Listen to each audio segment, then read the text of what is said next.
Good morning, everybody. Morning. It's us again. Yeah. We're so busy. We're so busy. We haven't even got a cup of tea. I know. We're on the water. We failed to make tea. We're failing at the first hurdle.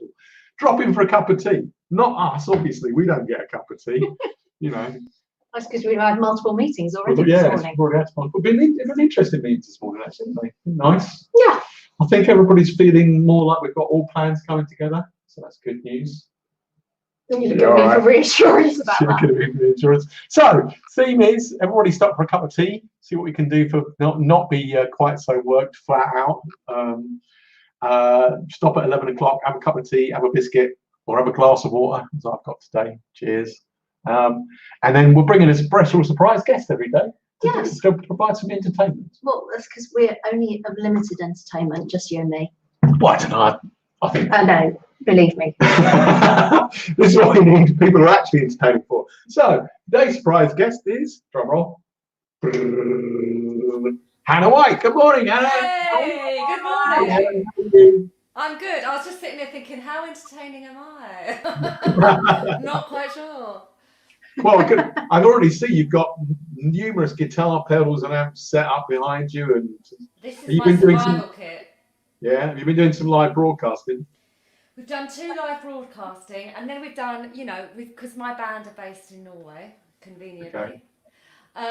So we've been doing like just recording sessions with them, recording here, sending it over. They've been recording bits, sending it back. Okay. And, so we've been in front of this screen quite a lot, but with instruments. Oh yeah, have you seen? I've seen some bands are managing to put things together live, but every time we've sort of tried something like this, there seems to be like a lot of delay on things. I don't know if you've seen David Devont and his Spirit Wife are doing some amazing stuff, but I can't work out how they're doing it. Oh, amazing! I haven't seen that. Yeah, it's really good. And then Elbow the same. Elbow's ones are really impressive. Elbow's very, very slick. Yeah. What, really, and no latency. Doesn't seem to be, but we think they might be using something like they might actually be phoning each other, and then they've got headphones on, so they're not actually listening through like live video or something. I don't know. This needs to be explored. But I've got to ask Hannah, why are your band in Norway? Yeah, I know. What? Well, because it's an accident, complete accident, because we've been playing a couple of gigs in Norway, well, quite regularly in Norway, because there were some Norwegians at Manchester. You know how it works. Norwegians came to see us in Manchester, then they got in touch, would you come and play here, blah, blah, blah. And it ended up being, we'd be going to Norway quite a lot for gigs. And then I was at a gig, and my music got passed to a producer out there, and he was just like, he just called and said, look, I've got this band out here, and I just think what you do and what we do would go really well. So let's do a live gig. And we couldn't even rehearse it because we weren't in the same country. But you just kind of say yes. So we did, and we met up on stage and just delivered this gig. But it was really, we all got on really well, and there was a connection, and then we were just like, after the gig, we were all on such a high. We just said, we've got to take this into a studio and record it as we've just done it live. No, Nashville style. Set up the mics, record what we've just done. But it's brilliant. But also we didn't really know each other that well, and you can't kind of say we need to do this. When you're more confident with people, you can be a bit more directive. So there's a little bit of hesitancy about it as well. But that's kind of nice. It's kind of. It's like nothing we've done before, but yeah. So that album is done and it's been released, and we were worrying about whether should we delay the release. Should we? What does lockdown mean for an artist who's releasing music? For the first time ever, I've got distribution sorted out, so it's actually going to be in shops, and none of the bloody shops. The shops are closed. I know. It's just like, man. So is it going to get a physical release in the shops later, or what's happening? Yeah. I think I'm gonna delay the vinyl release so I can do some record store pieces, and then we'll do a physical release later on. I don't want to not do it. And also I kind of feel like once this lockdown is over, everyone's going to be releasing their music. It's going to be total influx. Tidal wave of stuff. Do you know what I mean? And for people who don't know you that well, I should probably say that not only you. Frankly, a fantastic singer and artist and musician in your own right, but you're also with Kieran. You run the Sound Lounge in London, which hopefully a lot of people watching this might know is really is one of London's most interesting little pop-up startup venues. Yeah. But of course, this came along at the exact moment when you were due to be opening another space. So Yeah, I know. It's all been. Actually, Mark, when you sent me this message and said, "Will you come and have a chat with us?" I thought, actually, this is really nice because I think you and I have got quite a lot in common because we've both run venues and we're both vegan. Vegan. right. And also, we've both had unorthodox childhoods. I remember a conversation with you, and you were telling me about your, some quite unorthodox. Yeah, you could say that. I don't want to hear about yours now, Hannah. Mine basically consisted of pretty much bringing myself up like a feral animal. And you moved around a lot as well, didn't you? Well, yeah, like moved around a hell of a lot, and then also just had a very sort of weird. Basically, I started living on my own from the age of 15. Yeah. So that was a bit odd. And before that was sort of living in the family home pretty much on my own within it. Yeah. So that was weird as well. But yeah, my family before that, I had a single parent mother who was, for a nice enough for her, I'm quite an odd person. Yeah. And I've essentially used to live like a gypsy. Yeah. bounce from one dwelling to another. So often pursued by people who would be saying, "But what about the rent?" Yeah. This is what I remember you saying. So I'm fascinated because I feel like I'm really drawn to people from like that kind of, I don't know, a bit of a working class background, a bit of that struggle, but often it doesn't. Like you've really like done some amazing things, incredible. Well, also I learned to talk like this, which I think, and you've also got a nice posh accent. Thank you very much. I appreciate you listening.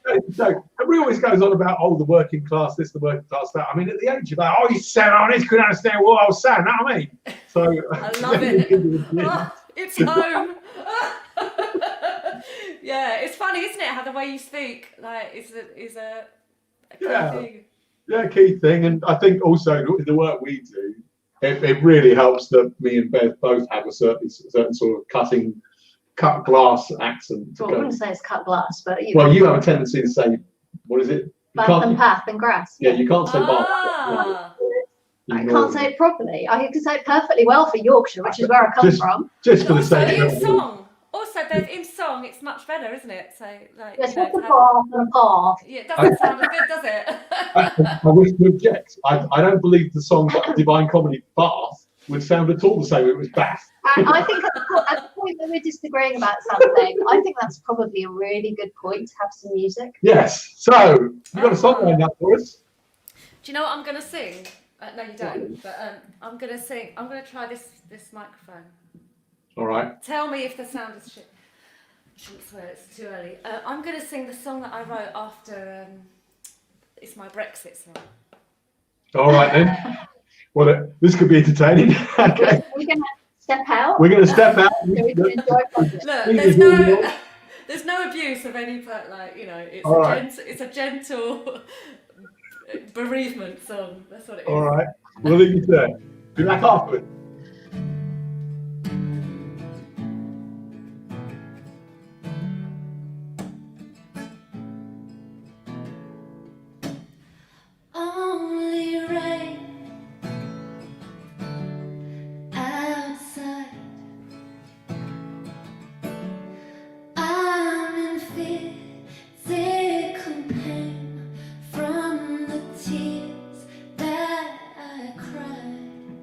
Oh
war.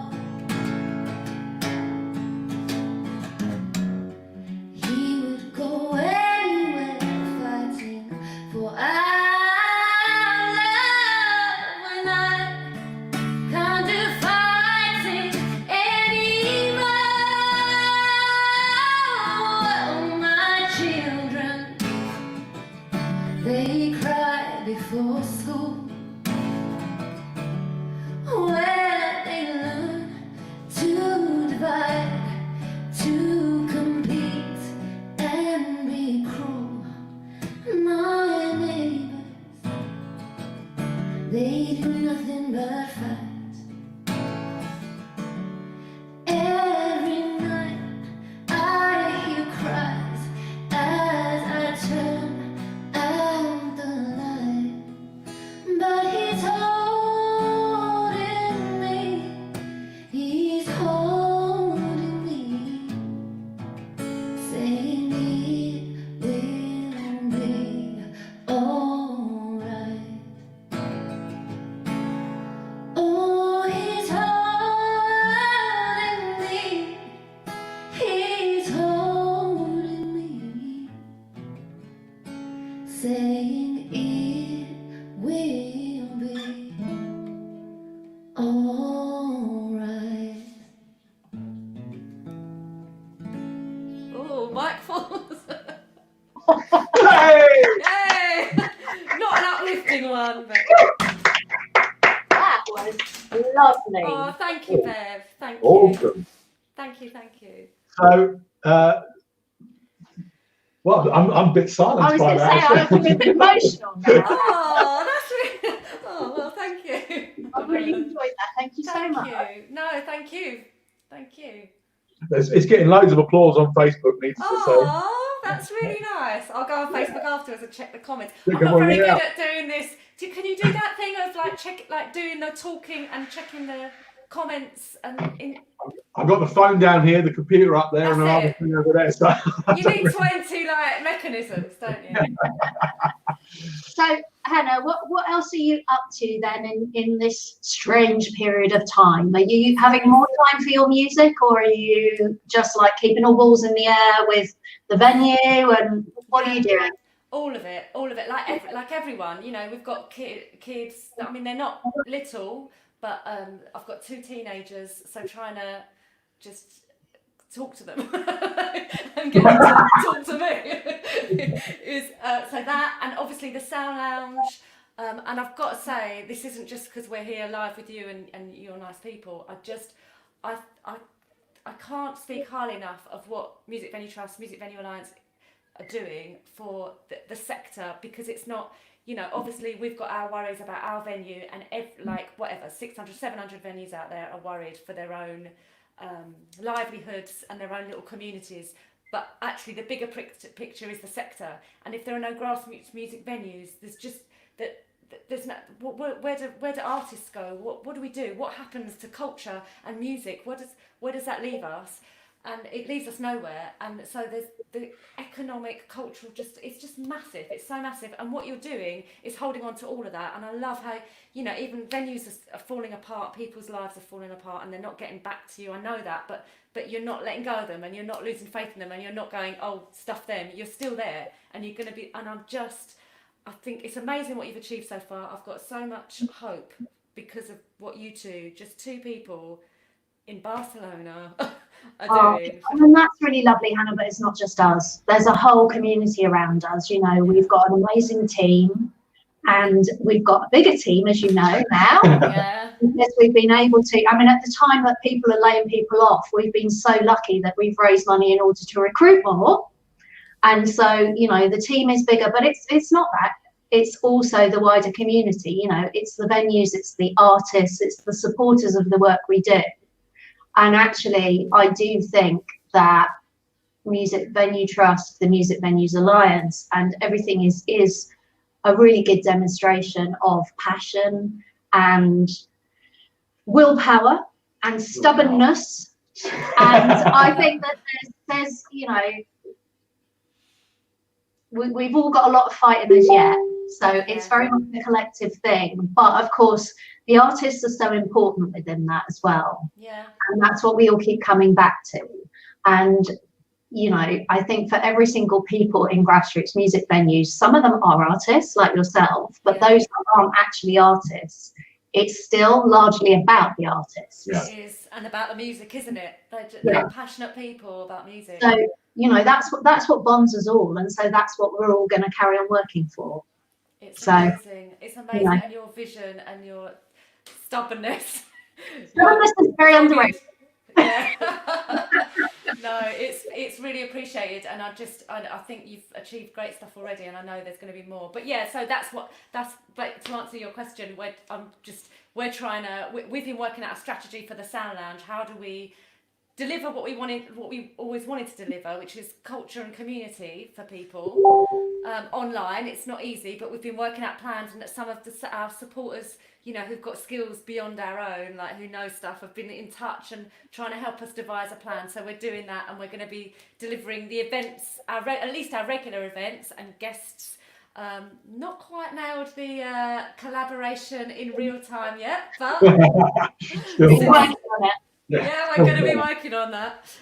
So yeah, we're doing that, and hopefully when this is over, we'll all be moving forward in a more enlightened way. Who knows? Yeah, who knows? Maybe the positives can come out of this is that community really can be recognised for the passion that goes behind it. I think, you know, a lot of people are now seeing how this sector's responding and how people are really coming together. That's true.